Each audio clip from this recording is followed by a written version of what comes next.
Welcome to the Overdrive Outdoors podcast, your source for everything outdoors. Let's kick it into overdrive.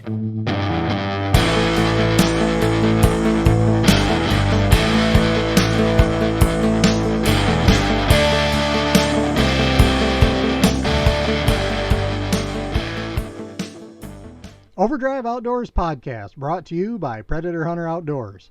Whether you are new to predator hunting or looking to upgrade your equipment, Predator Hunter Outdoors will have you hunting after the sun goes down. Carrying a full line of lights, night vision, and thermal optics, along with tripods, calls, mounting systems, and more, check them out at www.predatorhunteroutdoors.com or on Facebook at Predator Hunter Outdoors. Use promo code OVERDRIVE2021 for 20% off your order. All right, everybody. Tonight on the podcast, we have co-host Kevin Rott and Mr. Henry Nickoloff joining us tonight. How we doing, guys? I'm doing good. Hot and wet. Doing good. Hot and wet, my favorite part about you. That's right. It is, man, today was probably a more humid day than we've had most of this week, I think. It's been pretty decent most of the week.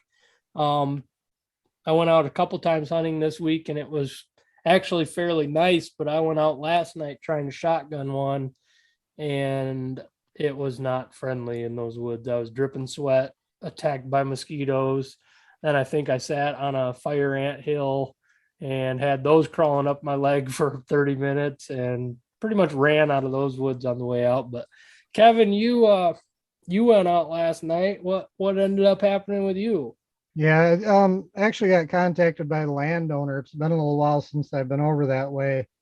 And she contacted me and said the coyotes are getting bad. And she sent me a picture of one hit on the road right by her house.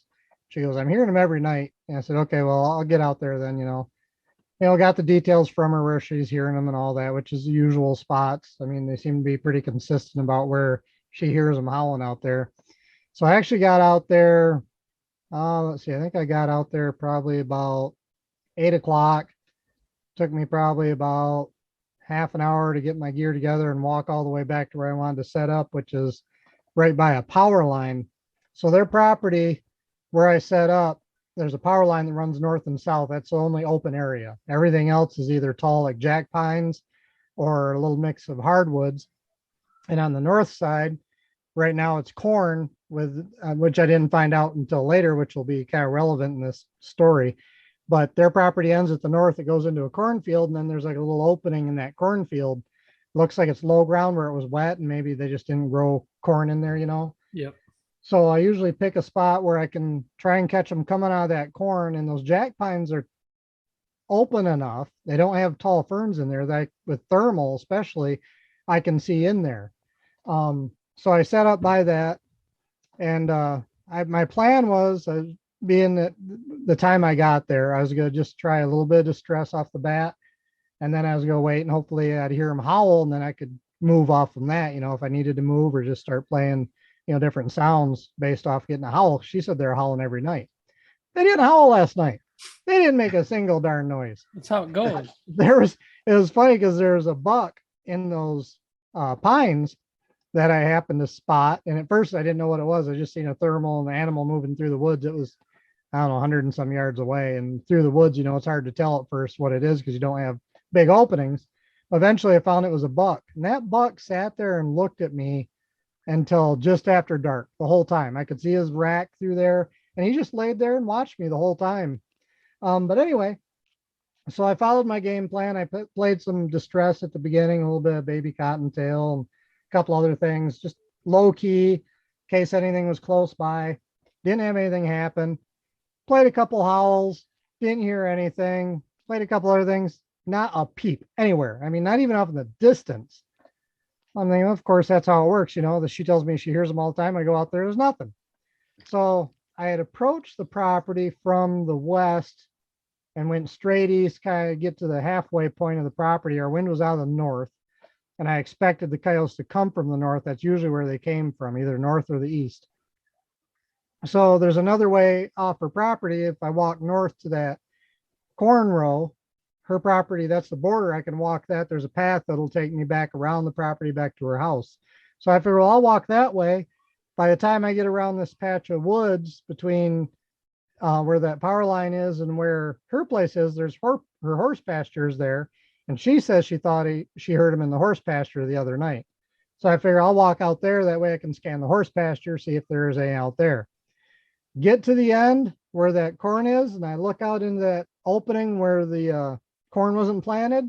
There's 3 coyotes out there. And after I looked at them for a little bit, figured they were probably juveniles. Well, they were playing on the far side against the corn. They were going in and out of the corn, then they'd come out in the field and they would jump after bugs and they're digging around and everything. I arranged that with the ABL at like just shy of 200 yards. And I'm thinking, oh, that's a doable shot, but I don't have permission to be over there. I don't have permission to shoot over there. And I don't want to, tick off a landowner or get a landowner in trouble with their neighbor, whatever. So I set up quick. I just tried some lip squeaks.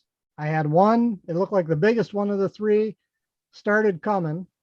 And like I said earlier, the wind was out of the north. So I set up actually what it was I expected to be a crosswind. But when I get up there, they were completely upwind. But the wind had died down to almost nothing. So anyway, this one comes in. I ranged him with ABL at 66 yards. And it's like he hit a wall. He stops, turns around, ran back. I'm like, son of a, the only thing I can think of is because that wind had died down so much, my scent was dispersing into that low ground, and he just caught my scent. So he went back over there. One of the coyotes disappeared into the corn, never came back out. The other one was sitting like right in the edge of the corn. That one went over. They played around for a while. And then eventually I waited till they all left and I couldn't see them in the thermal anymore. Then I just left. And so I sent her a message today because she asked me earlier. She's like, you didn't see anything or hear anything? I'm like, yeah, I seen 3 of them. But I said they were on your neighbor's property and I don't have permission over there. I said, if you talk to the neighbor, want me to talk to the neighbor and see if I can get access to them, I'm pretty confident I can get those coyotes because I'm sure they'll probably be playing in that area a lot. Oh yeah. So she actually just sent me a message a little while ago. She screenshotted the conversation with her neighbor, told him that I was out there trying to get coyotes, and his response back was, kill them all, just don't shoot towards the house, which obviously I'm not good anyhow. So now I got access to that. So I told her I'd get up there as soon as I can, and I'm pretty confident I'll be able to get some of those that were hanging around in that little patch there. So it was a bust. I do enjoy watching them when I can't shoot them, in a case like that. It's kind of cool just to watch them and see what they're doing, how they act, how they react. So in that regard, it was kind of cool, but I really don't like trying to help somebody out and not being able to pull the trigger. Yeah. Now I've had that quite a few times, but the thing for me is when I'll get permission on the property that I need, then I just won't see them ever again. Right. They're not there. The funny thing was when she sent me that message earlier today asking, about me not seeing anything, she says they woke her mom up at midnight howling out there. So she says they were out there later, but they just weren't out there when I was there, of course. Yeah, that's how it usually goes. Which I would expect the adults for that pack probably went out hunting and they probably went a different direction, then came back later, start hunting around, more of the south side of that area. Well, at least they're out there though for you for the next time, and then that corn will eventually get cut and you'll have that whole field. Is that a pretty big field? No, it's long and narrow. Their horse pasture is bigger. Okay. Well, you've hunted that horse pasture with me. Remember you went out to pick up the call and we had a fox come in while you were picking up the call? I was wondering if that was this spot you walked through. We parked at her house, walked through or around the horse pasture. Yep. Well, they were right up there in the front. Yep. Where we set up. Right. Gotcha. Yeah, that's where you were going out to pick up the call, if I remember right, and I lip squeaked that fox into like 10 feet. It was real close to me getting that call. It was. It's coming right at me. Yep. So Henry, we've kind of, I've noticed you coming around like the Michigan coyote hunting page probably in the last 6 months to a year. Is that about right? Yeah. Yep. Yeah, probably 4, 5, 6 months. Yeah. Something like that. Yeah. Is that as long as you have been coyote hunting? Yeah, no, I really started getting into it after deer season, about January I kind of picked it up, thought, well, just something more or less to get me out of the house, and then kind of started looking into it, and joined a few of Facebook pages and was like, wow, now I'm getting interested into this and seeing videos, a lot of them you guys posted, you and Kevin, and just hooked, watching them videos and thought, man, I'm gonna get into this. Yeah. So you've only been hunting them since January. You've never called them anything before that. No, never in my life. I'd be out deer hunting and catch the occasional one sneak through, I've seen them, Yeah. but not actually going out and targeting coyote hunting up until January. So, Okay. Gotcha. And what has your success been since you've started? it took me, you definitely helped push me on, I'd get kind of discouraged and I'm like, man, I had to ask you questions, and get on there. And I'm like, man, I just got to be doing something wrong. And, so I kind of got more and more into it, asking questions, and I finally knocked down my first one in April. So it took me a couple months, Oh, and so I knocked one down in April, and then I'm like, man, this is a blast. And one of my buddies going out with me, I thought I'd like to give him the opportunity now and let him do the shooting. And I, kind of figured out calling a little bit, and good enough to where I've called out one for him to get a shot at. I've called out a couple more for other buddies to get a shot at. yep. So Good deal. yeah. Now, have those been strictly at night or any of the daytime? All nighttime. Yep, all nighttime. I've never, I just had a buddy get a hold of me this afternoon wanting to go out and try a daytime set tomorrow before I take off. And so maybe we'll try it, Go out first light or something. That's what we're thinking. Yep, a daybreaker. Yep, and just see, so. We've had good luck doing that. For a long time, when me and Kevin met, that's pretty much what we did was all daytime. We had we had light setups and rimfire to hunt with. And I did watch Kevin shoot a coyote on the run with a red light and a 17 WSM at, I don't even know, 150 yards, spun that thing and it ran out. And I'm like, if you hit that thing, I will be amazed. And we walked up over the hill and it was laying there dead. And the funny thing was, if I remember right, I didn't think I had hit it. And you're like, no, you hit it. Because we set up behind that horse pasture at that property and howled, and it howled right out in front of us. Right on the other side of the hill. Yep. And it wasn't 10 seconds later, you could see them bouncing eyes coming over with that night snipe, that red light. So Henry, you messaged me yesterday and said that you had some questions that you wanted us to go, to have a podcast about. And I figure we'll have you on the podcast because there's a lot of people with similar questions. And before we go too far, I'm going to put a little disclaimer in here. There's a million ways to skin this cat. There's people that hunt one way and people that hunt the complete opposite, and they all are successful. Kevin and I have been hunting for a long time together, so we kind of have very similar ideas on a lot of this stuff.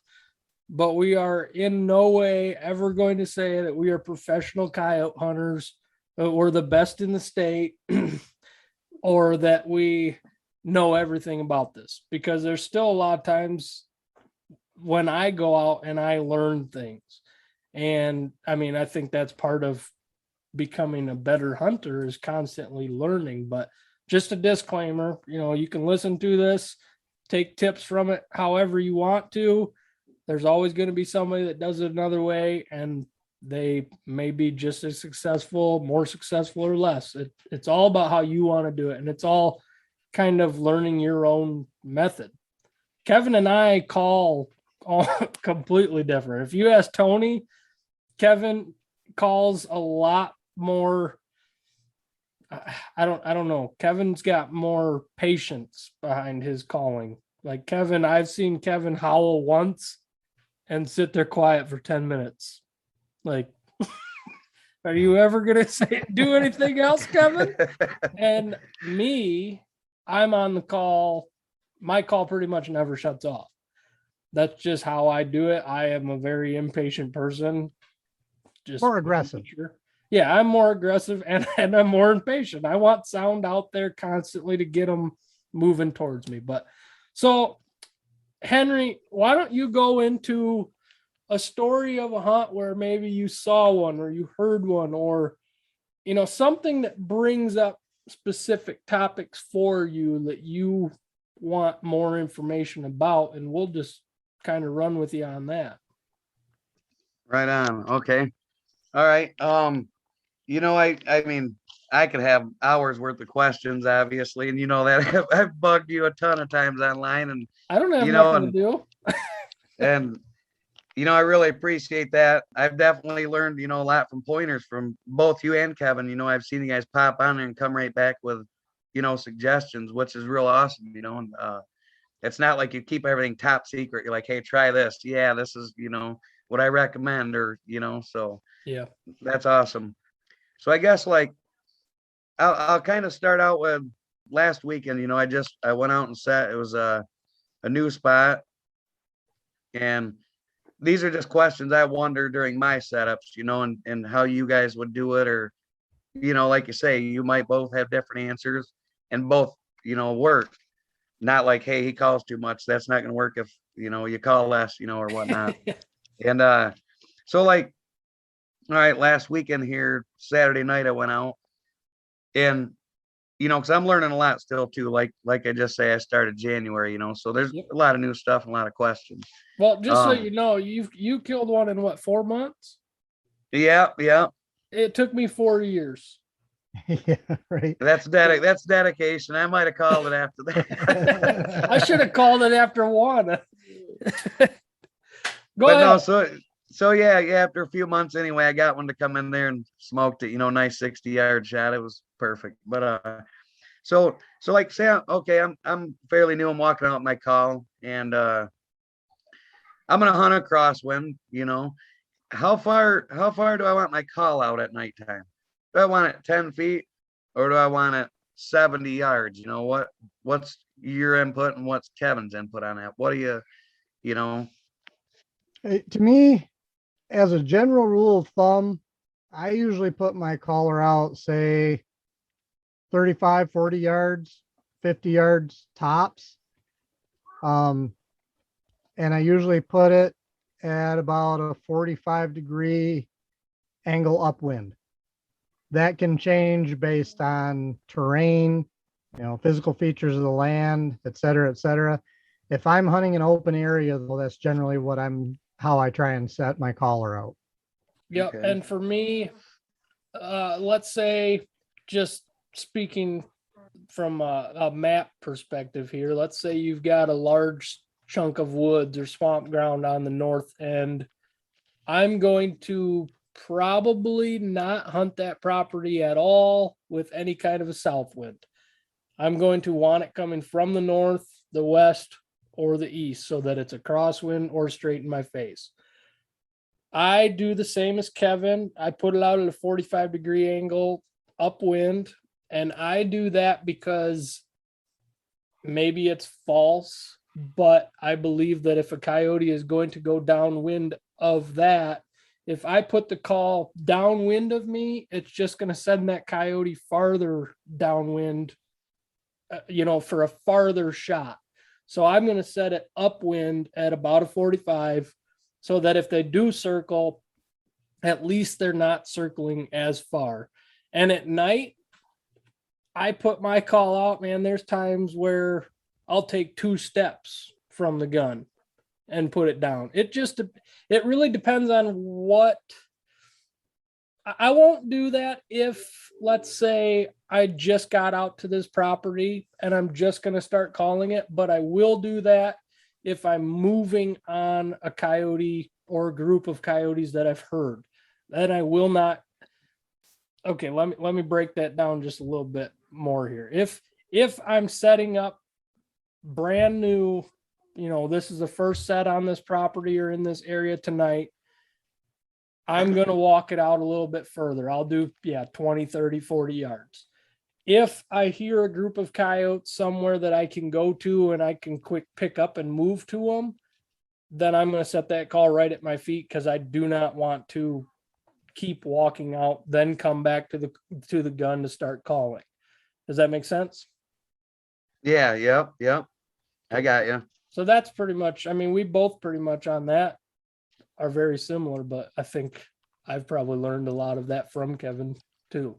And one of the things I'll add to that, kind of to add to my answer when I talk about the physical layout of the property, when I look at a piece of property, a lot of the areas I hunt are by houses, to be honest with you. A lot of farmland, or in general, the area I hunt, is not real rural. I mean, I don't have huge fields like some of the guys do on the east side or the south side. I mean, a big field for me is, maybe I have a couple fields that might be, 100 acres or something, but most of my fields are probably maybe 30 acres tops, maybe less than that, I'd say on average.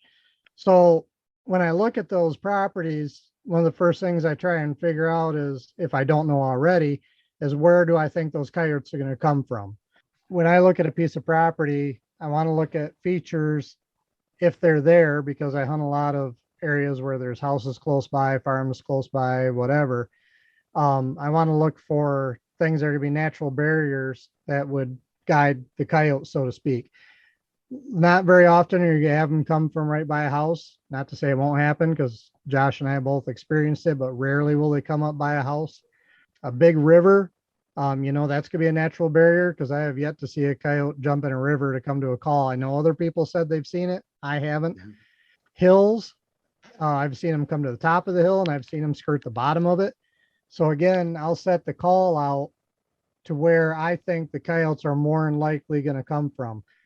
Coyotes tend to like to follow edges if they're available. Like I said, some of these guys that have, excuse me, big tracts of land that's wide open, there aren't any edges that they're going to follow to come to a call. But where I am, smaller pieces of land that have fence rows, tree lines, etc., oftentimes they're going to follow that as much as they can. So again, I try and think about where the wind direction is in relation to that as to where I'm going to put my call. And this could all be in my head, but to guide them to where I hopefully am going to be able to get a good shot. Yeah, that makes sense. To kind of add to that, also for me, if I can't always, I like to try to get to the high point in a field just so I can see the most, but it's not always possible. There's not always, the high point sometimes is right up against the woods that I think they're going to come from. And if I'm trying to guide the coyotes to a spot that I can shoot them, sometimes I will put the call to where if they go downwind of them, it's going to force them around that hill so that I can see them and take a shot as far downhill, because I don't want to shoot uphill. No, that's a big safety no. Like I mentioned earlier, I don't want to shoot at a horizon, because that bullet's going to go a long ways. Unless I know specifically where the heck or what's beyond that for a long ways, I'm not going to take a shot on a horizon. Yep. So here's another one for you guys. All right. Say I get out and I set my call up. Okay. A lot of guys don't really understand howls a lot. I've been just reading and asking questions and trying to learn about howls and what they, understand them too. The reason being, I've sat out, I heard some coyotes howl, and I'm howling back at them. I'm pushing buttons and I'm howling away at them, and I'm thinking, okay, when are they going to come out so I can shoot them? Little did I know, I start looking into it, and I'm sitting here yelling crazy stuff to them, it makes no sense. And I'm like, whoa. So needless to say, you get out, set your call up. It's in a good place. Say I don't know nothing about howls. Just starting out, would I just start out with distress, volume low, volume high?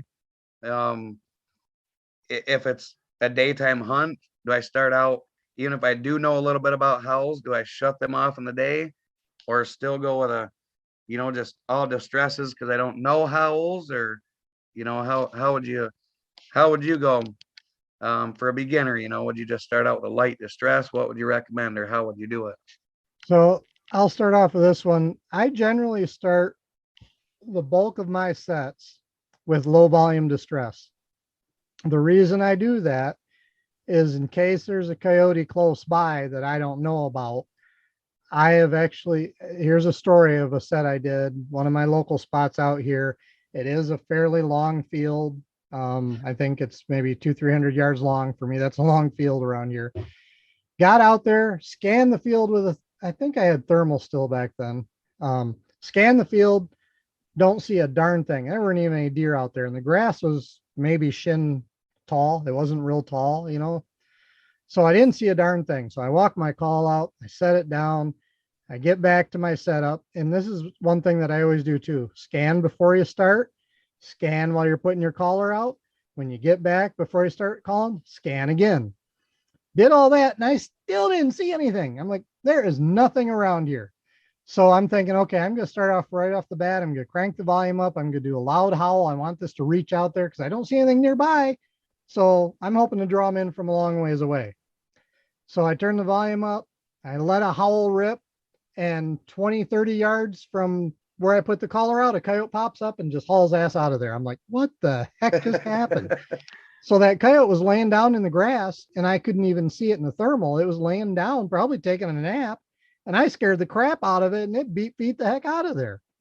So I always start off with a low volume distress. I'll play that for maybe 5 minutes, you know, let it go for a little bit. Then if I'm going to use vocals, then I'll start going into my howls.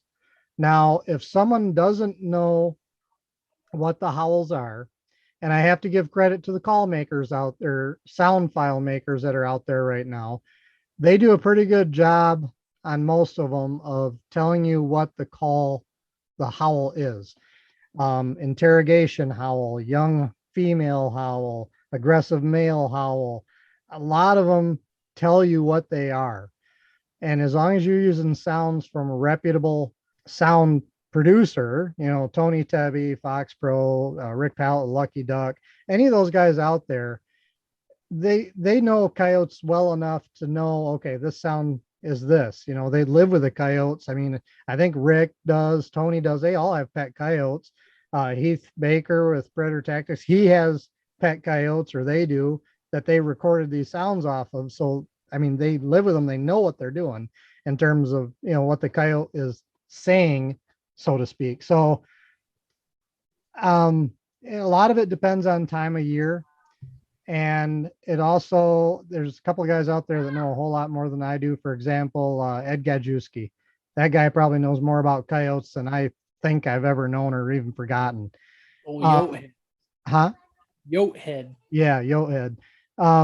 He'll tell you too, a lot of it depends. And this is where he excels, because he spends a lot of time actually just out with them, studying them, watching them, listening to them.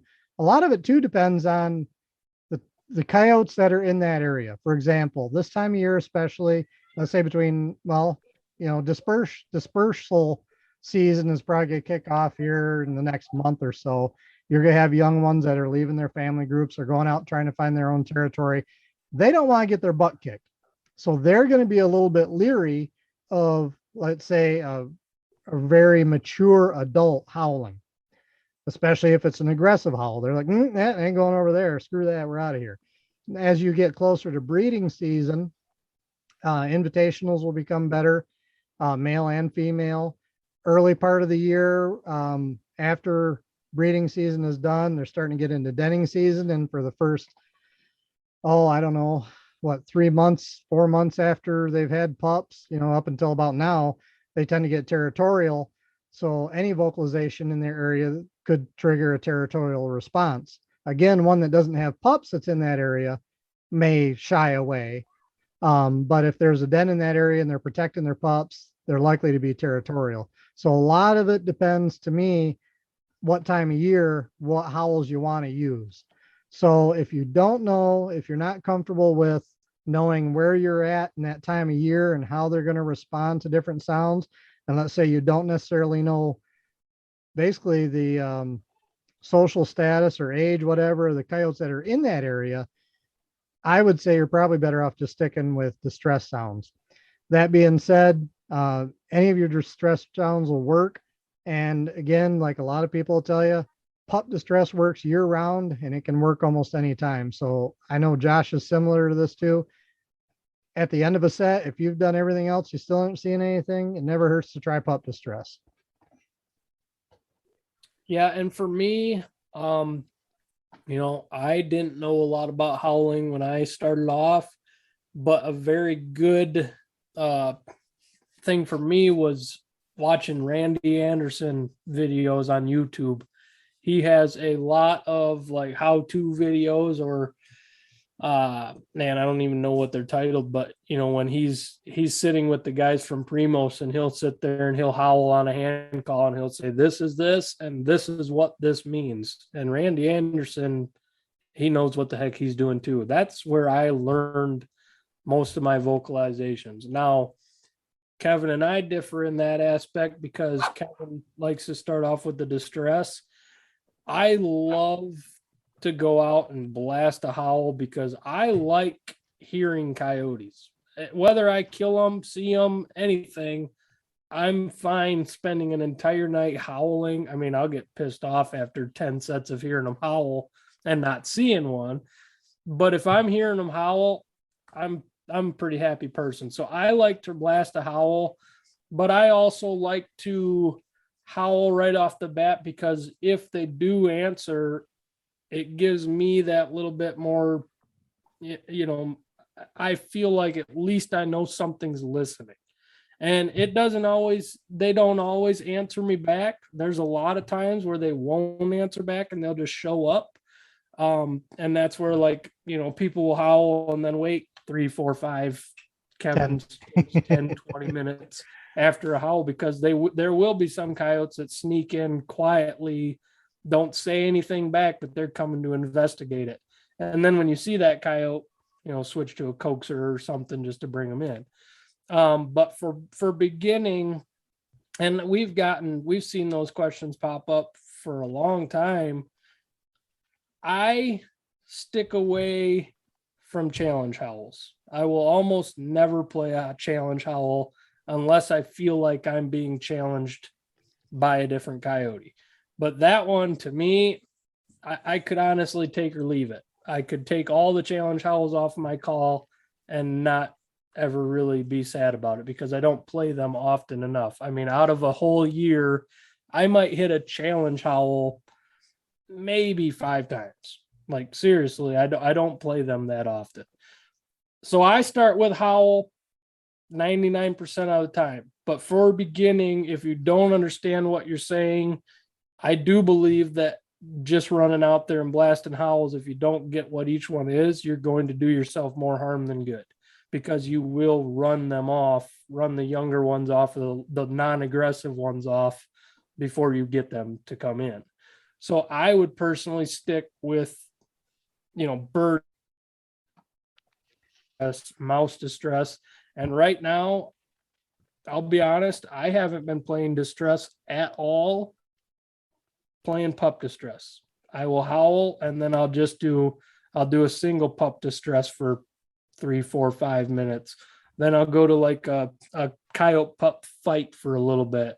And then I might go to an adult fight or like den raid. That's an adult tearing up some pups, But that's never a bad idea either. And that's when actually Tony Tebby taught me a lot about, was during this time of the year, keep hitting pup distress, just keep changing which one it is, and eventually one of them, if that coyote wants to come into that, you're eventually going to trigger it. And a lot of times we've had times where you will see a coyote, even to rabbit distress, it'll sit out there 500 yards and just watch or pace back and forth.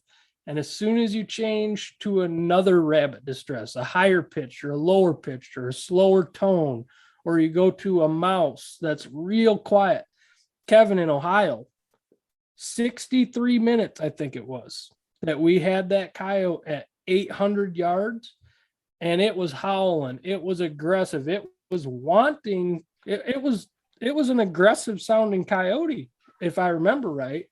63 minutes we watched this thing run back and forth on a tree line, 800 yards out, turned off all the calls, and Kevin went to that fox call from Hunter Outdoors, or the dog down one.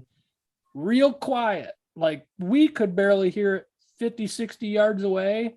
That coyote beeline right to his death. We shot it at 75 yards. Yep. It's Wow. amazing sometimes what they will sit there and listen to. And Henry, what is your current setup? I mean, what are you using? Are you using lights? Are you using a thermal or night vision scanner? What are you using right now? I'm at the antique red light stage right now. Yeah. I'm obviously gonna upgrade, and I've been talking to you on different scopes and whatnot, and I am gonna go ahead with an ATN 4K Pro here in the near future.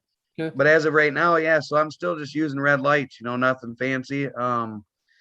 And that's about it. And I got just the call I'm using is just an Icotech, the basic the GC 300.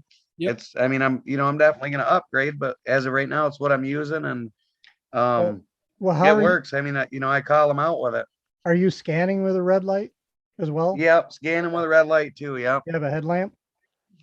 Nope, just hand, and so that makes it even harder, Yeah, because then you have to transition to the gun once you actually spot something. That is a challenge. Trust me, I know. Right on. Yeah.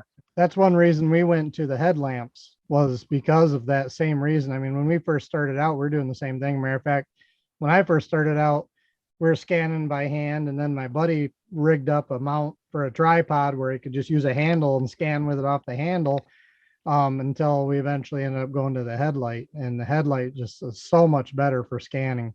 Yeah. Well, the reason I brought that up is because that is one benefit that once we got into thermal, we had. If they're out there 800 to 1,000 yards, we can still see them. With a red light, a lot of times the only way you're going to know they're that far out is if you happen to catch their eye shine. And I know when we went to Ohio, we had red lights. Mhm. And Kevin, you guys watched those coyotes come from that whole other block. Yeah, they with came red like light. across the road, through a fence, everything. Yeah, through like a Nice. picket fence through somebody's yard. But that's the reason I was asking that, because that is a benefit for us is in thermal. And when you decide or you do upgrade in thermal, you can watch these coyotes, even if you don't hear them, you'll see them standing out there, and you can read their body language a lot better. I mean, once you get doing it a lot and you start calling in coyotes more often, you'll start to learn how they're acting at certain points. Like Kevin said last night, it seemed like the coyote that was coming all of a sudden hit his wind. The only way to know that is to watch coyotes get your Yeah. wind multiple times, and we've watched it for, multiple hunts where coyotes come in and you'll watch them hit a brick wall. And sometimes they'll do it at 100 mile an hour, come running in, and all of a sudden not even think about it, be going the opposite direction. And so, I mean, that's the only reason I brought up what your setup was. I was just curious, what you were able to see. But to go back to your question, for beginning, I would definitely stick more away from the howls unless you stick to interrogation howls.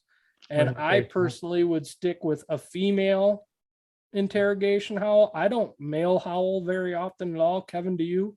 Not very often, maybe occasionally during like in between breeding season and pup time, but Yep. that's it. I usually don't use very many male howls unless I get what I think is a male starting off the bat, where he sounds like he's got an attitude. I might do a male howl back to kind of get him kind of ticked off. But no, most of the time it's female howls. See, and now for me, if I get one that I think is a male howling and it's somewhat sounding aggressive, ticked off, I'll hit a pup distress or a fight. And a lot of times it don't take very long for them to be beelining it right in. Right. That flicks the switch, huh? There you go. A lot of All time, right. not every time, but often. Yeah. So, quick sorry to cut in on that, but a question for, both of you there. Why is it you shy away from the male howl so much? You don't want to sound intimidating and scare off anything around, maybe? Is that what you're after, both of you, on that, or? Yeah, I would say so. I guess, it depends on the male howl as well. I tend to not use unless I have a response from what sounds like a mature, older adult male. Then I might use, either one, a young one or an old one could still trigger that adult coyote. But that being said, a younger female or a younger male, if they hear a mature male howling out there, they might not want to come around. So that's why I tend to stay away from that, especially, as we get close to dispersal season and that kicks in before breeding season. I think you're more likely to have that situation. This time of year, your males just, I don't, I guess I don't know. I tend to use females more than anything. Because like I said, I don't want to potentially intimidate another coyote that wouldn't come in. So I think there's a time and a place for it. I just don't encounter that very much. I think personally a female howl is like the most inviting howl there is out there. A male's going to come in to check out which female's in there. Even if it's not breeding season, he might just come in to see what coyote's out there. A female, especially if that's her home turf, she's just like a male. She doesn't want another female in there, in my opinion. I don't know that as 100% fact, but I've seen that happen lots of times where they come charging right in. And right now, I am not opposed to shooting young ones. So right now, starting off or playing a female invitation howl, a lot of times, if there's a couple young ones in the area, ooh, that's mom. And they'll come out. That's how the two I shot with that 350 Legend. That's all I did was 3 female howls, and then my remote died, so I couldn't hit anything else. But those 4 popped right out, and they were all young ones. But I think they only did that because, that sounded like an inviting howl. It wasn't aggressive, and it wasn't a male. Now, do I know for sure that they wouldn't have popped out if I would have hit a male howl? No.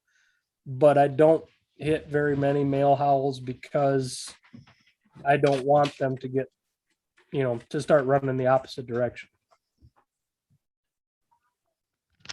Right on. Okay, yeah. That's what I wondered, because you both kind of had the same aspect on that, with a male howl, kind of shied away from being first to jump to a male howl, so so that explains why that's on the back burner pretty much.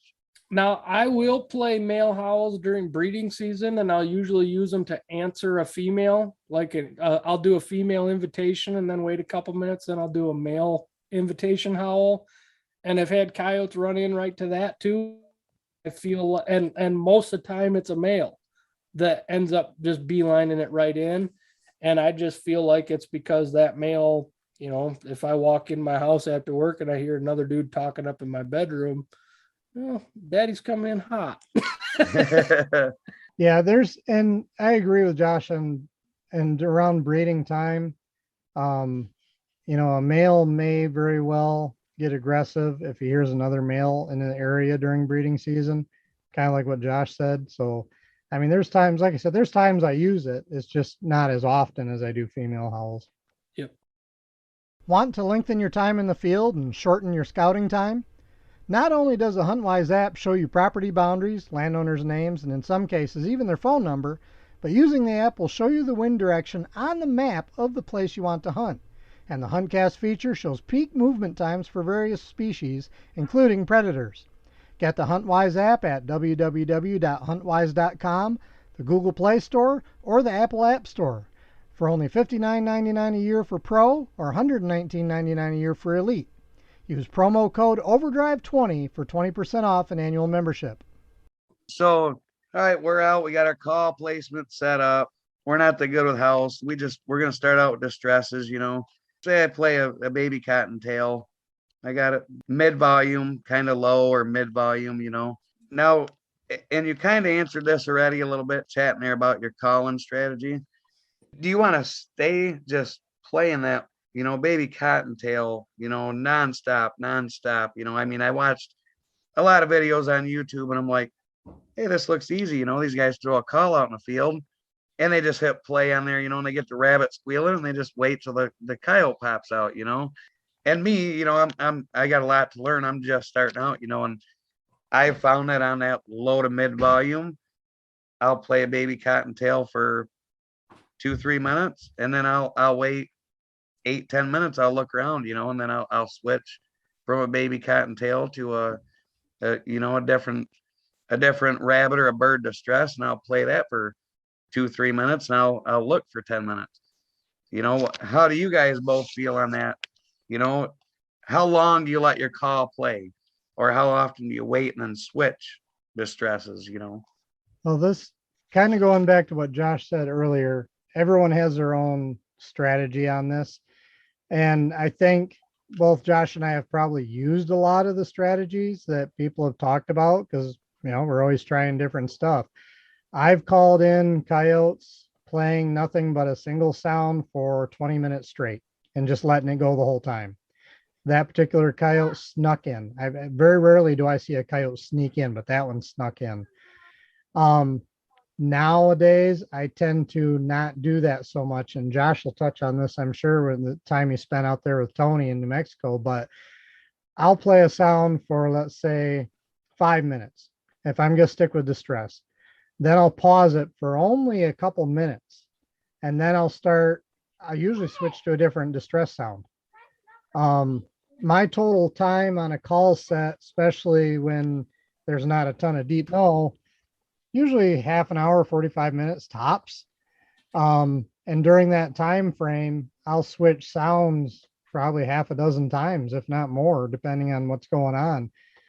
And I'll switch from rabbit to bird to something else. I try and always mix my sounds up. I don't ever play the same sound over and over again, especially at the same property. So I mix them up quite often, but usually I won't let a sound go much longer than, maybe 3 to 5 minutes tops. And then I'll wait a while and then I'll start running something else. And I just keep switching it up and, until the set's over or something happens. Yeah. And I am, like I said earlier, Kevin, when me and Joe, my brother, went up to hunt with Kevin up by him on some public ground in daylight. And I remember, I think that was maybe the first time we hunted together, hunted public land above that big marsh. You probably know where I'm talking about. And it was daylight. And I wanted to touch on that too, real quick, going back to your last question about howls. You had asked if you should stay away from howls in daylight, or only play them at night. In daylight, I still howl because I've had them howl at 10 a.m. I've had them howl at noon. I've had them howl right before dark, right after light. If you're in their area and they want to talk, they're going to talk, but I howl every time. It doesn't matter. Okay. Yeah. Thanks for touching on that because I was under the impression that during the day they don't howl. Why would you go out there and howl? You don't. So No, I'm interesting to hear that. It all depends on the setup pretty much on that. Like where I've got a couple spots that I hunt public land clear cuts, if they're in there and I'm close, they're going to howl back. And I've had them howl back for 3 hours straight with me moving in and around on them, setting up multiple times. Nice. In daylight, so, but I just wanted to touch on that because I think we missed that in the last question. But now with me on my calls, like I said earlier, I'm way more aggressive. When I was with Tony Tebby and Tony Bonacegna in New Mexico in 2019, watching Tony Tebby run a call, I don't know how his buttons don't wear out on his remotes because Tony Tebby plays a sound for 2 to 3 minutes and then he'll switch and he doesn't pause it. He doesn't do nothing. He hits play on the next sound and it might be a total different species of animal, but he's constantly bam, bam, bam. Granted, his set's also 10 minutes. If we don't kill one, we're skedaddling and moving to the next area, but that's population difference. Around here, 10 minutes, you're cutting yourself off for short, in my opinion. New Mexico, where there's 2 coyotes under every bush that's out in the middle of the desert. If you don't kill one in 10 minutes, he leaves. Now, For me, I'll play a rabbit. I might play a baby cottontail. And then a lot of times I will move to maybe like Riri Baby from Tony Tebby, which is a baby jackrabbit. I want to stay on the kind of lighter end first, and then I'll go to like Cottontail Overdrive, which is an adult cottontail from Tony Tebby. And that is a more, a louder, more raspy sound. But I don't pause very often at all. Kevin's heard me call a bunch. Tony Bonasegna's heard me call a bunch. I don't pause my call very often at all, unless I see one kind of just hanging up somewhere. Sometimes I'll just go quiet and let it do what it's going to do, and I'll watch its body language. And that goes back to, being able to see everything. And but that's just how I've always done it. And like, I'll go back to saying, I'm not a very patient person out there. They've told me I have ADHD, and in the Coyote woods, it definitely plays a part. But I will play a sound for 3, 4, 5 minutes. And a lot of times I change because I'm tired of hearing that sound. Like, I don't know that a coyote is, but Kevin said, he had one after playing the same sound for 20 minutes. It came sneaking in. I believe a coyote probably has some kind of a sense of what rabbit has been laying out here just screaming for 20 minutes. I mean, I don't know that that's true, but that to me is what makes sense.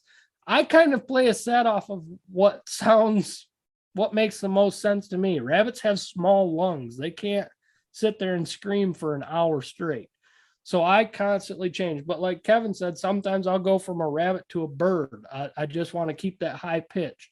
And then I'll go to a higher or a deeper pitch, more raspy rabbit. A lot of times I'll break in between two rabbits, put some fawn distress in there. And a lot of times after that, I'll play pup distress to make it sound like a coyote's getting the crap beat out of it by a deer. Does it make sense to a coyote? I don't know, but in my mind, I'm telling somewhat of a story to these coyotes that if I was a coyote, it would make sense. Like, well, they were trying to eat that deer's baby and now she's killing it. I get that, So that's just how I do it. And yeah, like we said earlier, not everybody's going to do it the same way, but Kevin kills coyotes. I kill coyotes. We do it differently, and they both work. One thing I'll add to this too is it also depends on if you're targeting anything other than coyotes, how you're playing your calls, at least in my book. When I go out cat hunting, I'm not using any vocals. If I go out fox hunting, I'm not using coyote vocals. Or if I think there's fox in the area and that season is open, I don't use coyote vocals. Now, that being said, I've called in both bobcats and fox to pup distress, but I very rarely, and I can't say never because Josh has been with me when we played howls and we had a fox come in later. But generally speaking, if I'm specifically going to target cats or fox, I usually will not play coyote vocals.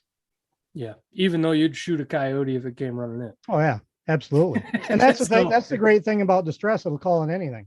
Yep.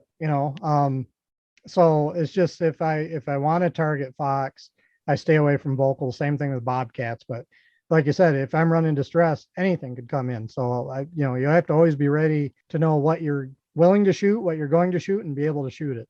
I agree. Okay, all right. So we're out here. Our hunt's looking good, right? We got our call set up. We're into the part of scanning and looking, whether it be a red light, a thermal, night vision.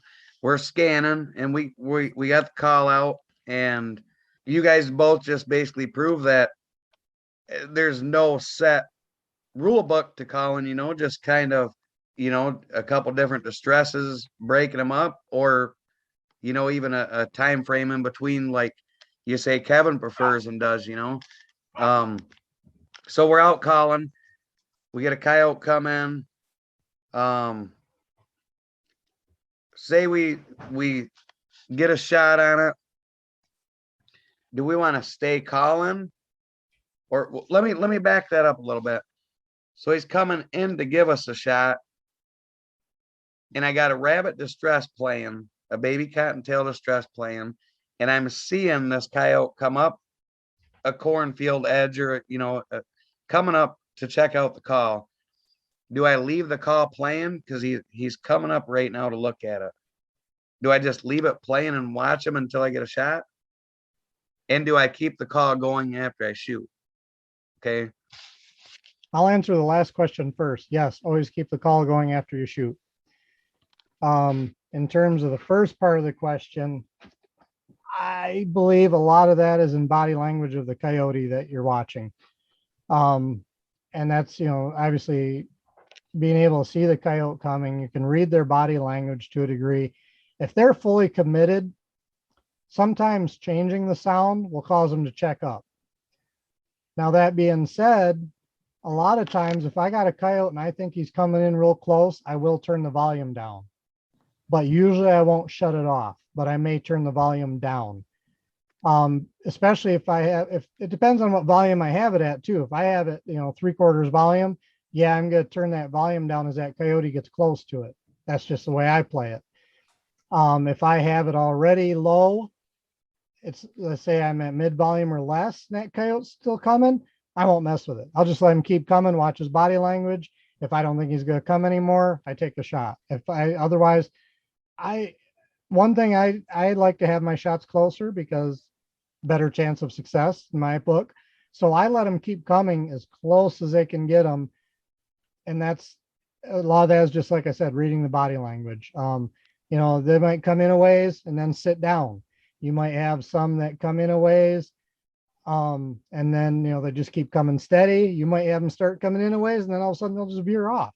So one thing I would say is be on them and be ready to shoot at any time, but watch that body language. If they're continuing to come, leave everything as it is. Or if you have your volume up real high, I would turn it down a little bit. That's just how I play it. How about you, Josh? Yeah, for me, like Kevin said, it's about body language. If I've got a coyote coming cruising up an edge and it is like it's already been shot at, getting it as hard as it can to come into that call, I'm not messing with my remote. I'm on the scope waiting for it. If it's just kind of, trotting in or it looks like it's going downwind, if it's kind of slower paced and I see it coming, I'll turn that volume down quite a bit. And I mean, there's been times where it's amazing to see how far a coyote can hear a sound. Like we've heard them, or we've seen a coyote, Kevin, you and I and Tony hunting an old gravel pit that we had. How long did we have that one out there that we could see in thermal? 600, 700, 800 yards, and it was just sitting there howling at us. And all I did was turn that volume down to like a 2. And this is on a Fox Pro Fusion. So out of a volume of 40, I had it at like a 2 or 3. You could not physically hear the mouse distress, but that coyote popped right up and I killed him at 100 yards, Wow. And that, so watching their body language is very important and learning that. But like I said, if I've got one hard charging, I'm not changing anything. If I have one acting like at any time, coyotes get, sidetracked.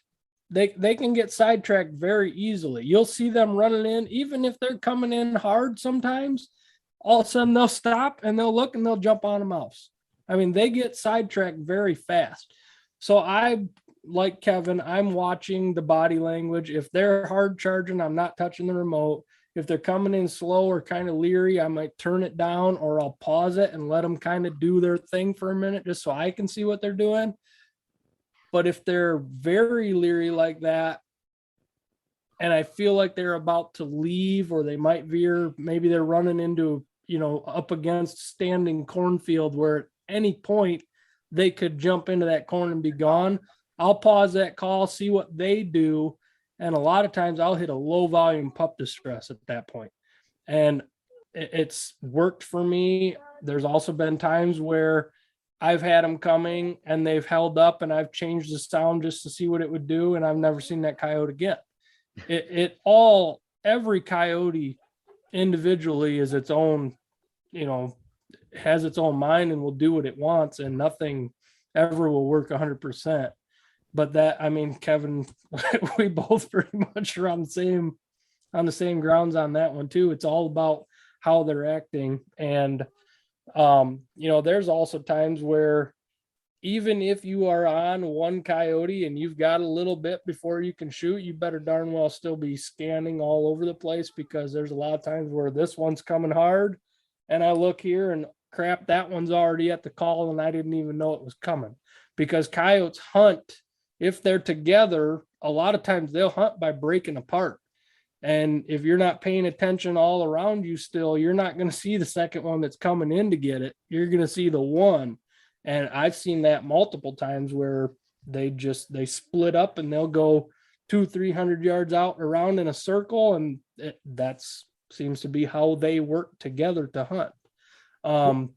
But to answer your last question too, yeah, keep the call going. And a lot of times if you pull the trigger, switching right to a pup distress is not a bad idea. But there's also times where we're playing rabbit distress and there's one 500 yards out and we shoot one at 100 and you don't change the sound at all. And that other one's still coming. It might hold up because what the heck was that?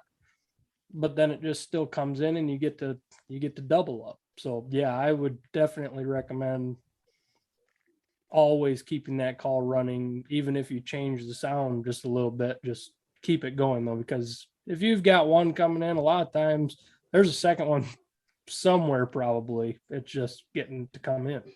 And here's another example. If you go back through the page, you can probably find the video, but I shot one earlier. I think it was last month. That was in a bean field. It was daytime.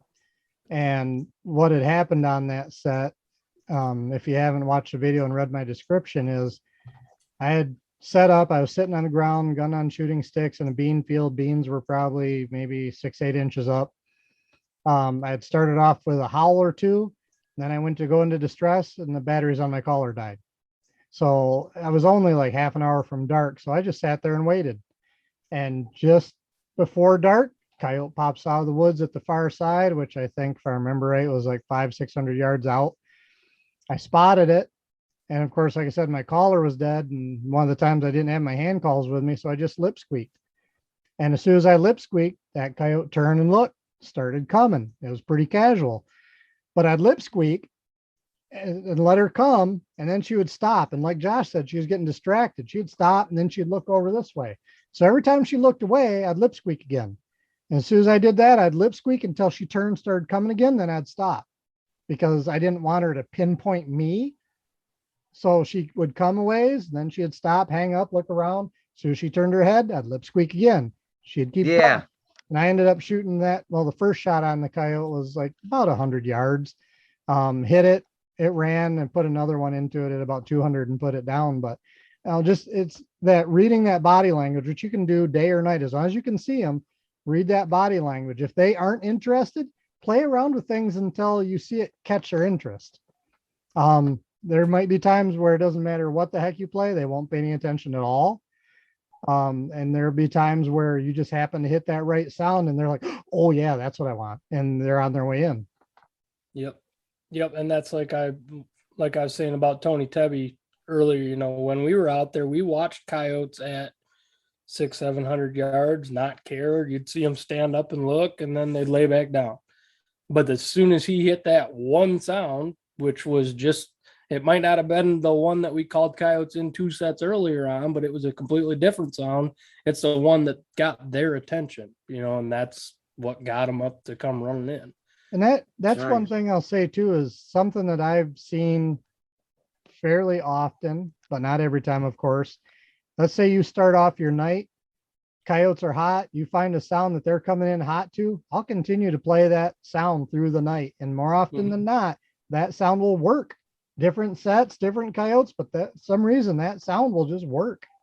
Now, whether that's just a case of, the conditions are right, the coyotes are hot that night or whatever, or if it's just something about that sound that night work, I don't know. But there's been nights where one particular sound will work really good, and then I'll try and run that every set. Yeah. And something I wanted to tell you too before I forget to, running red lights, you don't want to ever turn them off. Once you start scanning, I believe that you should always keep it on. When we, scanned with our headlamps, we had those coyotes come in the red light. We'd click on our gun light and then we'd turn off our headlamp just so you could see through the scope. But it seemed like if you had one coming into a red light and then you turned it off and then clicked on a different one, they could all of a sudden tell. And I think a lot of it has to do with maybe the shadows it casts, because even in night vision and IR, even though the light is invisible, through those ATN 4Ks with an infrared, you got a coyote coming in, you can see its shadow behind it with the light shining on it with an invisible light. I personally believe that something about the shadows cast by lights will throw coyotes off. But for a long time, I screwed up because I would scan for 10, 15 seconds, shut it off. 30 seconds to a minute later, I'd scan again, shut it off. And a lot of times you turn that light on and all of a sudden catch eyes and it would be going the other way. It's like almost every time I did it that way. If I wasn't scanning for a period of time and then caught eyes, they'd keep coming. But if I was scanning, shut it off, scan again, bam, there's eyes, they were gone. And it didn't happen every time, 100% of the time, but 75% of them would book it as soon as you click that light back on. So with red lights, I would always keep that light running no matter what until. Yeah, I'm glad you brought that up. I didn't know if you remembered me asking you about that or not. So yeah, I'm glad you brought that up. Yeah, I that did was ask at the you that. beginning of the year, probably. Yes, it was like 5 months ago, and I asked you about that. I'm like, oh, okay. Yep. And Yeah, you let me know a fast switch up on lighting like that will spook them almost every time. And so, yeah. And to add to that, I would also add that you don't want to put the center of the beam directly in their face. You want to keep them in the halo as much as possible. That's another thing too, especially with the way the market trend is right now, brighter is better. I think sometimes, especially with the light, you can be too bright. You put it right in their face and you're going to be more than likely to cause them to hang up or take off. But if you keep them in that halo, so it's not directly on them until you're ready to shoot and you got the gun light on them, then you're fine with it. But if you're watching an incoming one or he's moving across in front of you, keep him in the halo. Don't put the center of the beam right in his face. And one thing I wonder about that, because I don't know, but if you have a light shining on you from, let's say you're working on a car and you got a light shining on you, that light is casting heat right at you in the center of that beam. I almost wonder if it does the same to coyotes. Like if they can kind of pick up on that sudden, like, what? I don't know. I'm just curious. My 2 cents on that is same thing with your IR. When you're behind your IR, you're looking through your night vision out there, you get the flood and everything, you have the beam out there, but you can't see a beam. But if you leave your gun there with it on safe, obviously, or empty, and leave that light on and you walk out, the more in line you are with that light, the more bright that bulb basically is. Mm-hmm. So what I think it is, and I know there's others that share this thought too, it's not so much the light they see, but it's the source. The very center of that bulb is going to be super bright, whether it be an IR or a red light. Obviously an IR is less, but it's still, even in IR, you can't see it with a naked eye, but if you go out and turn back and look at your gun, it'll look like a red light when you're looking straight on at it. Mm-hmm. So I feel that what they're seeing isn't necessarily, it's the bulb glow that, and with a red light, it's super bright seeing that when you're looking at it dead on. So it's more intense when you're at the center of that beam. That's my opinion on it. Yeah, and it never hurts with a red light to keep it on. I mean, if you're using like a Night Snipe NS 750 or 550, it never hurts to keep that on like just low enough to catch reflection instead of wide open, as bright as it can possibly be. Now, if you're calling a giant field and you've got like a dimmer switch set up on it, turn it up midway or all the way to catch them coming from a long ways out, but then turn that light down and then just don't blast the crap out of them with it when you switch to the gun light. And when we're using lights, it's the same thing with the IR. Again, it depends on your terrain. If you're hunting a field that's only 50 yards across, I keep it just bright enough that I can see things clearly at that distance. Mm-hmm. And like Josh said, if I'm hunting a big, long open field and I need to be able to see to the other end, then I'll crank up the intensity or the focus of the light. But again, I play it to where I expect the coyotes to be or the terrain features. Yep. I agree. So I think that's about it for calling as far as kind of step by step through a full hunt, touching base on lighting, terrain, a lot of good info there, for guys that are just starting out like me for sure. And, because it can be misleading, just getting on YouTube and saying, hey, coyote hunting for beginners, there may be something there, that you can get out of that helps you. Right. But in my case, there was a lot of misleading info too. I'd pull it up and I'd see guys out west or something, and like you say, there's 3 coyotes laying under every bush out in the desert. They crank up the call and they get a rabbit squealing, and there's 5-6 coyotes running around the field, and I'm like, this looks easy. Put a call out, crank it up, and so. And I can't lie, there's nights that we've had like that. That triple that I killed Friday night, I hit the call on rabbit distress, and it was maybe 30 seconds later, there was actually 6 of them coming across the field at me. I only killed 3 of them, but those are the only 3 I shot at, so I batted 100 that night. And I've got 3 more at least to go back for. But yeah, I mean, I don't know if you listened to the very first podcast that we did, the introduction, me, my brother Joe, and Mike up in the UP. Yeah. I've listened to all of them. Yeah. The way I got into it was by seeing a Randy Anderson video at the store and buying it and thinking, man, this dude's calling them in all day long in every spot he goes. How can it be that hard?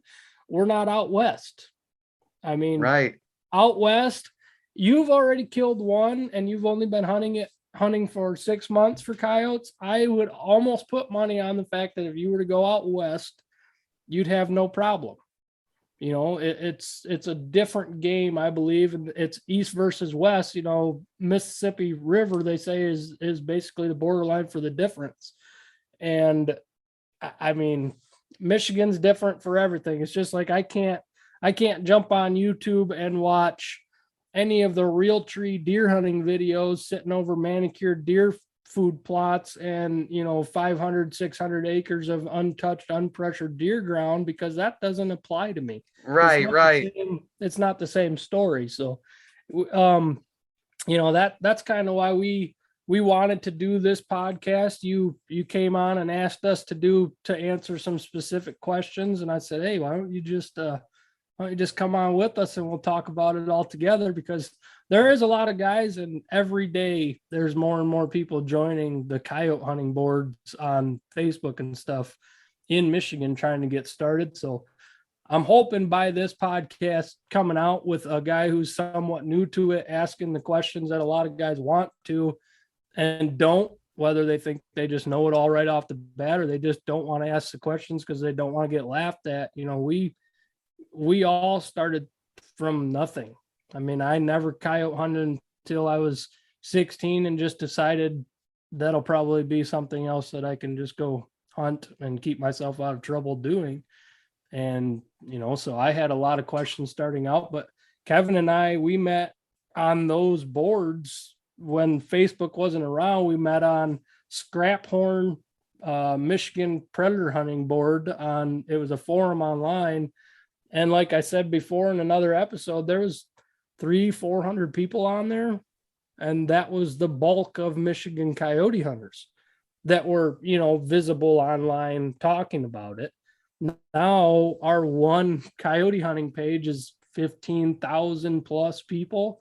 So there's more and more people getting into it. And I'm going to tell you right now, the more and more people that get into it, tactics are going to continue to change, because you always have to keep outsmarting the last guy who was calling that property or the neighbors. And one thing I'll add too, and this is probably, this advice was actually given to me by one of those guys out there that does a whole lot better than I do, and that's Randy Booty. Yep. Someone asked him one time, "What's your secret to killing all these coyotes all the time?" And he said, "I kill everyone I see."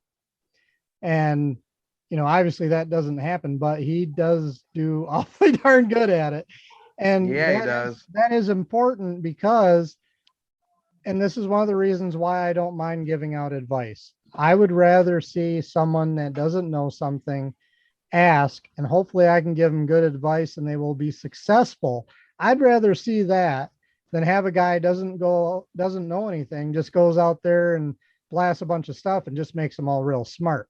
So going back to Randy Booty, that piece of advice about being able to kill everyone you see comes into, your setup, your approach, but being able to make that shot. I always recommend to people on a coyote, you want to put that shot right on the shoulder. Don't go behind the shoulder like on a deer. Put it right square on the shoulder. It's a big enough target. It's the biggest target you have on a coyote, and you're more than likely going to anchor them with a shot right on the shoulder than you are if it's behind the shoulder.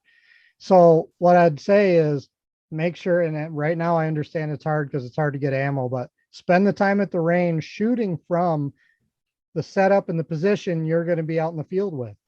If you're going to be shooting off shooting sticks, go to the range and practice that. If you're going to be shooting off a tripod, go to the range and practice that. And know what your limitations are.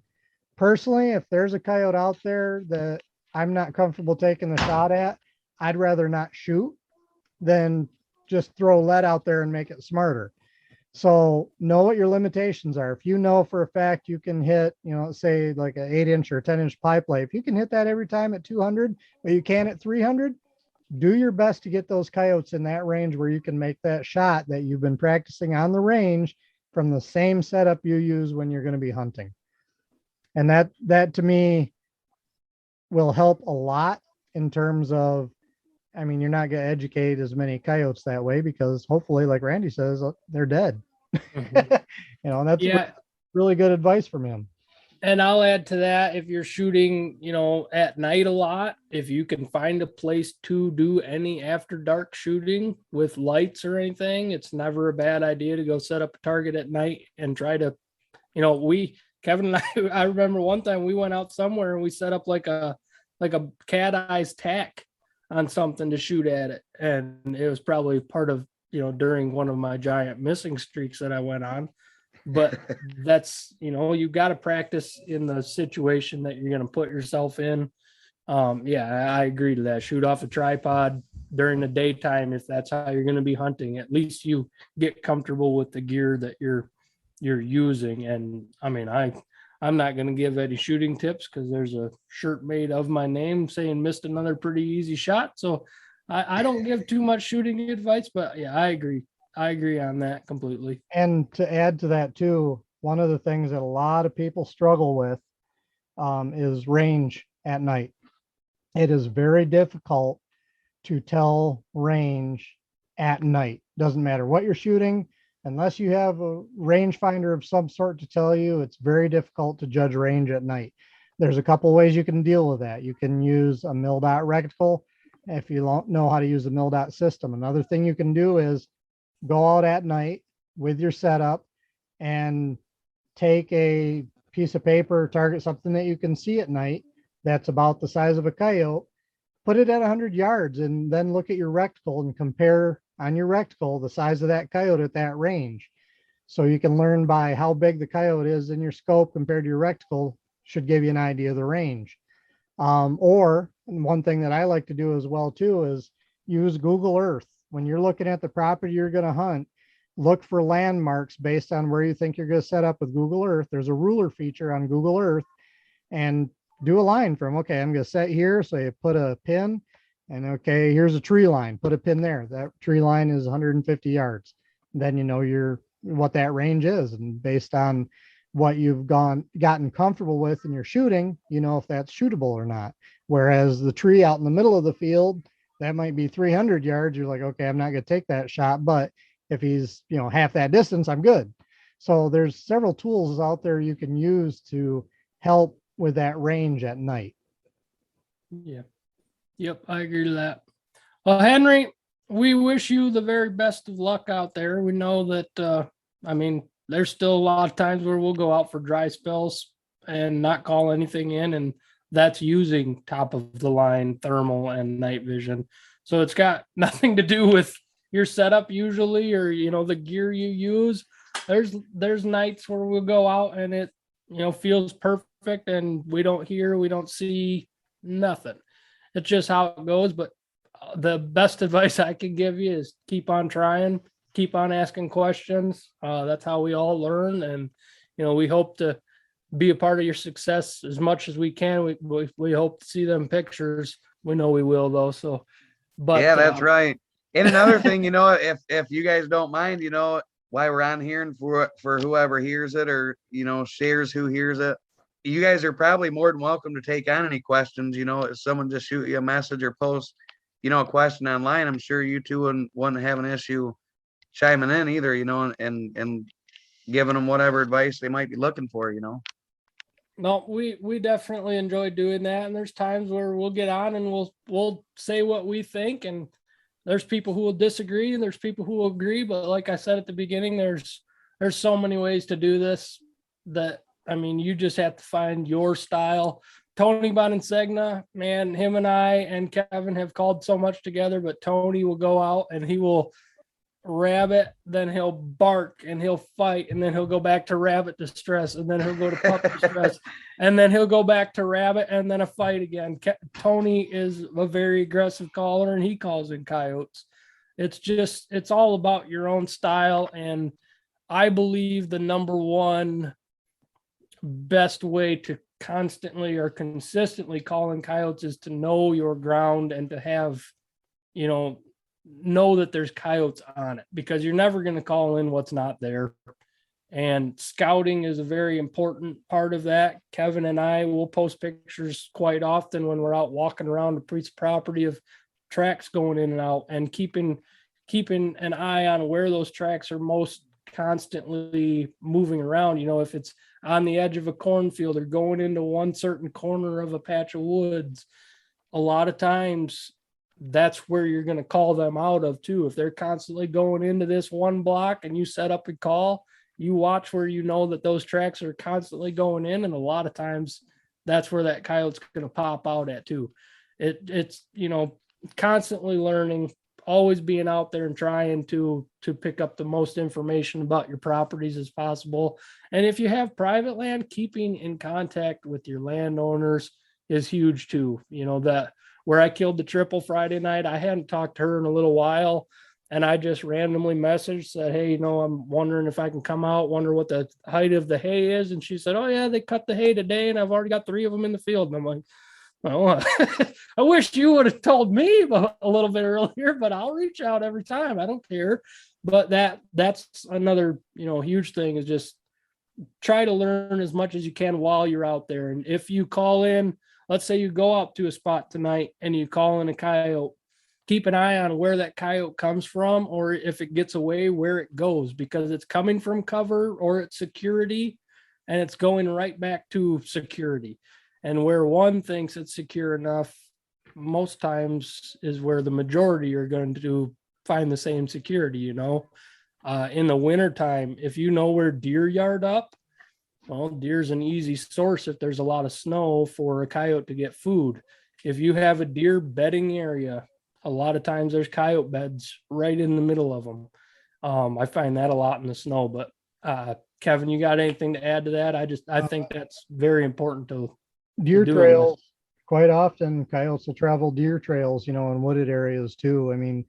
Coyotes a lot of times are just like any other animal. A lot of times they'll take the path of least resistance, especially if there's a bunch of snow on the ground. So if there's an established trail somewhere or a low spot of snow, that's where they're going to travel. Yeah. So I would keep an eye on spots like that. Just look for sign, whether it be droppings or, scent posts or urinating spots or tracks, whatever. Looking for that sign is key for knowing where to set up sometimes.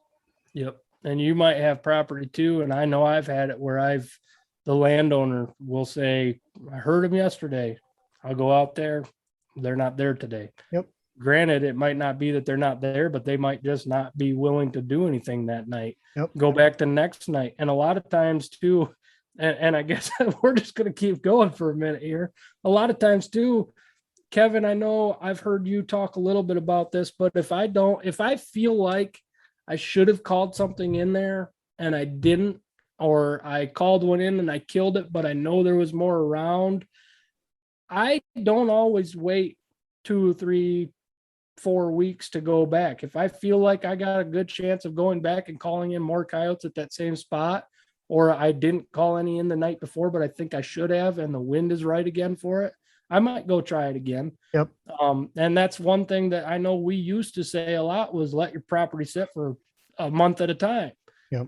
That's changed a lot for me. There's a lot more pressure. The coyotes are getting pushed around a lot more, and the population of them has not gone down any. No. So, keep that in mind too. If you think they're there and you didn't have any luck one time and you want to go back in a couple days, go back, try different sounds, or maybe set up in a different spot so it's not all the same, a repeat of the last time.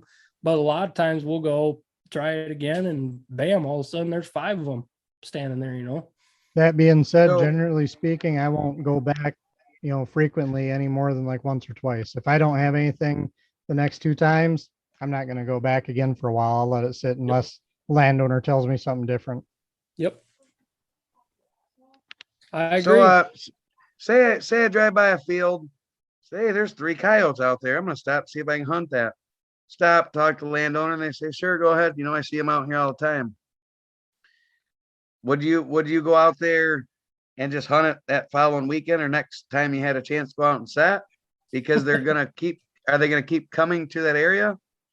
Well, a lot of times I'll be out there that night. right. Yeah. That's what I was going to say. I'll be out there that night if I can.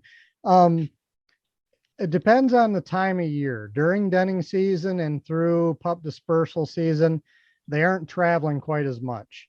The rest of the time of the year, they're traveling. They say coyotes, especially during breeding season, will travel up to 8 miles a night.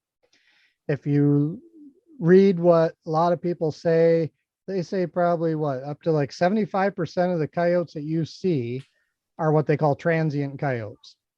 Now that changes obviously during denning season through pup dispersal season, but the rest of the time of the year, coyotes are moving around a lot. And this is something Ed Gajewski used to talk about a lot, is coyotes will have a territory depending on population density, et cetera, of up to out west. I think some of them can be like 25 square miles that will be their territory. Well, they have core areas within that territory. So they might cover 25 square areas, but they're concentrated in a certain area. And even that will change different times of the year or based on food source, water source, hunting pressure, everything else. That core area can change as well. So again, it goes back to either going out. I mean, there's times where I went out before to an area where I'm going to hunt and I won't call, won't do anything. I'll just go out there and sit and listen and wait to hear them howl and kind of take a mental note of, okay, I heard them howl there. Go out the next night. Okay, they're howling the same area. Then I have an idea of, okay, I'm going to go out and hunt that area. One night they might howl here. Another night they might be over here. You might hear multiple packs. It's just getting to know where they are the best you can helps a lot. And when they're actually there in that given time. I mean, going back to what I was talking about, the geography around my area, because of the houses and the terrain and the breakups, it's not likely. Like I think Al Morris said one time, they went for, they pre-hunted for a tournament, big tournament they were doing out there. And I want to say he talked about how many miles he drove just locating coyotes, where he would go out, drive, they'd stop, they'd let out a howl and they'd listen. And they did that for I don't remember how many miles he said it was, but it was crazy how many miles they went and they heard howls all the way along, where other areas they'd go, they didn't hear anything. They're like, okay, I ain't gonna bother hunting that. I'm gonna hunt this stretch of 5-10 miles because we heard coyotes everywhere. So a lot of it is just, figuring out where they're at. having access to the property, being able to make your shots and everything else that we've talked about. Yeah, and one thing for sure too for that, talking about like where their home ranges will change. Michigan, our terrain changes, not our terrain, but you'll get really thick. I love calling clear cuts. Right now, they're so thick, the coyotes just run through them, don't have a care in the world. Yep. Later on in the year, if it's a newer clear cut that's just starting to grow up, all that foliage is going to drop off and it's going to be a wide open, Right. almost like a field in the wintertime, now Same on thing with some crop fields. What's that? Same thing with crop fields. I mean, Yeah. they hang out in that corn and the tall fields like crazy because it's a great cover for them and food source. They love some of my favorite calling is outside of standing cornfields. Yep. I mean, they love standing cornfields. They can run up and down them rows, catch rabbits, catch fawns. They can do Mice. everything they need to without leaving that field. And they're in the shade. Yep. Yep. Yeah, that's where I'd be if I was them. But yeah, so like Kevin said, learning your area the best you can. And there's times when I was beginning that I didn't do a whole lot of calling until I had spent a couple days worth of walking, just to learn the best possible area for it. Now, a lot lately, if I get permission, I'll look on a map, and a lot of times you can see, okay, well, they've got crop fields around here. Good chance they're going to be in those crop fields. If they have a swamp, well, good chance that's probably where they're going to be. So you can kind of tell. If it looks like a spot where a bunch of deer are going to hold up, that's how I would guess my area where I think the coyotes will come out. And if I'm calling and I see them come out from a different location, then that's just a mental note of, okay, well, obviously that one was in this spot. So always be scanning that spot the next time I'm out there, because if one did it, good chance another one will. There's been times, I've got certain spots where every single coyote I've ever killed on them, I have one, I've called it my honey hole for the last 5 years. Every coyote does the same thing. It goes through the bottom of a landowner's food plot, comes up through the middle of it, right up a lane on the left-hand side, and dies at 110 to 120 yards every single time. It almost never happens any differently. So getting, always making a mental note of what you've seen and what you've had happen. I keep a journal. I've got a calendar in my truck. So every kill I make, I write down in that calendar what date it was, how many it was, male or female, and what sound it came off of. And, the rest is all in my mind. I know where it came from. I just always keep mental notes. Yep. And learn from every set, whether it was a success or it was a failure. Try and learn from every set. Yep. I agree. But Henry, we've kept you here, man. We're pushing probably an hour and 45 minutes now. But I ain't even got a clock on me. Okay. it's 9:15 already. We started this at 9:30 or 7:30. So, but if you've got nothing else, we can always do another one too if you come up with other questions. But yeah, like you said, anybody that wants to ask us questions, once again, disclaimer, we're not going to pretend to know it all, because we're still learning, and there's still guys that kill way more than us, and good for them. We're out there having fun. And that is what matters the most to me, is having fun. And as soon as I stop having fun doing it, I'm done hunting. There you go. So, if anybody does have questions or, wants to ask certain questions, send them in to us. And like I said, Henry, we wish you the best of luck out there. Look forward to seeing you start stacking the bodies. And eventually we'll probably just have to get together and do some hunting. I know it. That'd be awesome, man. That's right. Yeah. I appreciate you guys inviting me on for a podcast. Like I said, both of you guys are very knowledgeable, in the field, obviously, and so the info you do have and did share, and there, like you say, there's a lot of people out there getting into it, and a lot of information there to be shared. So Yep. Well, we appreciate your time, and anybody that is listening to this, if you did like what you heard, please subscribe, share this podcast, share it with your friends. If you can, leave us a review on these podcasts, and it'll help these get seen by more people. But Kevin and Henry, I appreciate both you take time out of your night to do this tonight, and we will talk to everybody next week. All right. Thanks. It's my pleasure. Thanks, guys. See ya.